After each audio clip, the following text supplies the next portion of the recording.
ঢাকার মিরপুরে একটি পুরনো সরকারি হাসপাতাল। বাইরের দিকটা রং করা হলেও ভেতরের করিডোরগুলো এখনও অন্ধকার, স্যাঁতসেঁতে আর ধুলোময়।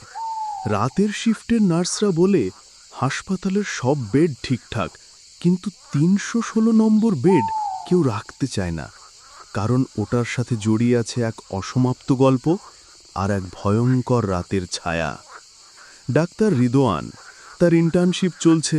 রাত্রিকালীন ডিউটিতে সে একা থাকে পুরো ওয়ার্ডের দায়িত্বে। প্রথম দিনই সিনিয়র নার্স তাকে সাবধান করে বললেন, ৩১৬ বেডে রোগী দিও না, যতই চাপ আসুক নিষেধ। রিদোয়ান হাসল, আপা, আমি সায়েন্টিফিক মানুষ, বেড আর রুমে ভূত থাকে না। নার্স শুধু বললেন, রাত ১২টার পর বুঝবা।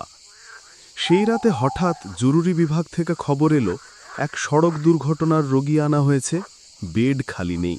বাধ্য হয়ে রিদোয়ান ৩১৬ বেডেই রোগীটাকে শোয়ালো। রোগীর নাম সায়েম, বয়স ৩০-এর মতো, মাথায় আঘাত কিন্তু চেতনা আছে। বেডে শোয়ানোর ১০ মিনিট পরই সায়েম হঠাৎ কাঁপতে শুরু করলো। চোখ বড় বড় করে বলল, ডাক্তার, এই বেডে সমস্যা আছে, এখানে কেউ আছে আমার পাশে দাঁড়িয়ে। রিদোয়ান বলল, আপনি শকে আছেন, ভয় পাবেন না। কিন্তু সায়েমের দৃষ্টি তার পাশের খালি বেডের দিকে আটকে ছিল, যেন কেউ অদৃশ্য দাঁড়িয়ে আছে। রাত বাড়তেই ঘটতে লাগলো অদ্ভুত ঘটনা। ৩১৬ বেডের পাশে থাকা মনিটরের হৃদস্পন্দনের আলো নিজে নিজে বেড়ে যাচ্ছে, কমছে। চারপাশে ঠান্ডা হাওয়া, যদিও জানালা বন্ধ। কয়েক সেকেন্ড পর পর মনে হচ্ছে বেডের চাদরের ওপর কেউ বসে আছে, হালকা ডেবে যাচ্ছে জায়গাটা। হঠাৎ ওয়ার্ডের আলো দুবার ঝিমিয়ে পুরো নিভে গেল। অন্ধকারে রিদোয়ান হাতড়াতে ফ্ল্যাশলাইট চালু করল। আলো পড়তেই সে দেখল ৩১৬ বেডের বালিশে পানির দাগ, ঠিক যেন কেউ ভেজা চুল নিয়ে শুয়েছিল। অথচ রোগী সায়েম তো মাথা এদিকে দেয়নি। এবার সায়েম কাঁপা কাঁপা গলায় বলল, ডাক্তার, ও আমার হাত ধরেছে, ঠান্ডা, বরফের মতো ঠান্ডা। রিদোয়ান কাছে গিয়ে সায়েমের হাত ধরল, দেখল সত্যি হাত একদম বরফের মতো ঠান্ডা, যেন কেউ বরফের থলে ছুঁয়ে দিয়েছে। হঠাৎ করিডোরের ওপাশ থেকে চাপা মহিলা কণ্ঠ শোনা গেল, আমার বেডে কেউ শুয়ে আছে, আমার জায়গাটা ফেরত দাও। রিদোয়ানের বুক ঢিপ ঢিপ করতে লাগলো। আলো ঠিক তখনই ফিরে এলো। হাসপাতালের গায়ে বাতাস চাপছে, জানালায় শব্দ। এক নার্স দৌড়ে এসে বলল, ডাক্তার, ৩১৬ বেডের সামনে কে দাঁড়িয়ে?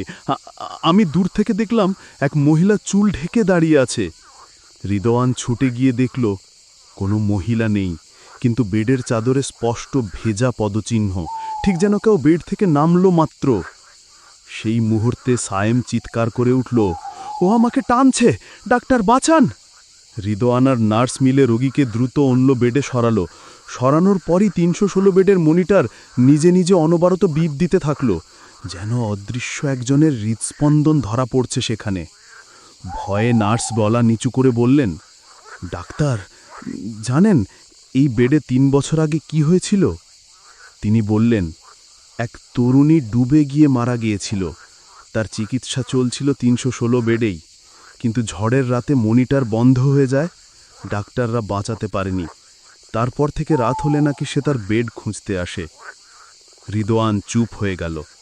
৩১৬ বেডের চাদর আবার ধীরে ধীরে ডেবে উঠতে লাগল, ঠিক যেন কেউ আবার বসে আছে। ভোর হতেই হাসপাতালে লোকজন বাড়ল, কিন্তু রাতে কি হয়েছিল তার প্রমাণ হিসেবে রয়ে গেল সেই চাদরের ভেজা দাগ, বালিশের ভেজা চুলের ছাপ আর মনিটরের অদ্ভুত রেকর্ড। তারপর থেকে রিদোয়ানও আর কখনো ৩১৬ বেডে রোগী রাখেনি। হাসপাতালের নিয়ম হয়ে গেল ৩১৬ বেড রাতের পর খালি থাকবে। কিন্তু মাঝে মাঝে রাতের নিস্তব্ধতায় এখনো শোনা যায় সেই চাপা কণ্ঠ, আমার বেডটা খালি রেখো। মানুষের জীবনকে কখনোই হালকাভাবে নেওয়া যায় না। অতীতে ঘটে যাওয়া একটি ভুল বা অবহেলা কোনো স্থানে দীর্ঘদিন ধরে ভয় বা অস্বস্তি সৃষ্টি করে রাখতে পারে।